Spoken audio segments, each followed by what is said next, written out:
Hello. Chardham ఎవరైతే యాత్ర చేస్తున్నారో వాళ్ళందరికీ ఒక చిన్న మాట అయితే చెప్పాలి అనుకుంటున్నాను.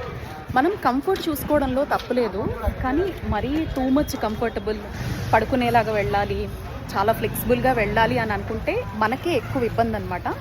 సపోజ్ మీకు ఇక్కడ చూపిస్తాను చూడండి, మీకు నేను ఇక్కడ బస్ చూపిస్తాను చూడండి. సో ఇది మాకు 22-25 మెంబర్స్కి సరిపోయేటువంటి బస్ అనమాట. మాకు లగేజ్ అంతా బ్యాక్ అండ్ పైన కూడా కడుతూ ఉన్నారు.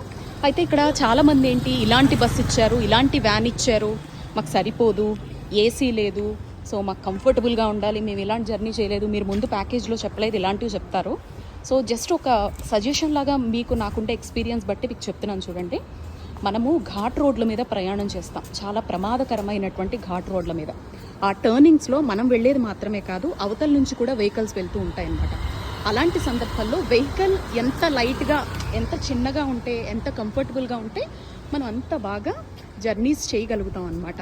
సో అందుకే ఇలాంటివి సెలెక్ట్ చేస్తూ ఉంటారు చాలామంది. ఇదొద్దు, మాకు పెద్ద బస్ కావాలి, పెద్దగా మార్చేయాలి, ఇలాంటివి కోరుకుంటారు. దానివల్ల మనకే జర్నీ లేట్ అయిపోతుంది, తిప్పలేము, ప్రాబ్లం ఏదన్నా వచ్చినా కూడా స్ట్రక్ అయిపోవాల్సి వస్తుందన్నమాట. సో అది రీజన్ ట్రావెల్స్ వాళ్ళు ఇలాంటిది సెలెక్ట్ చేయడానికి అని నాకు ఈ జర్నీలో అర్థమైనటువంటి ఒక పాయింట్. Bye bye.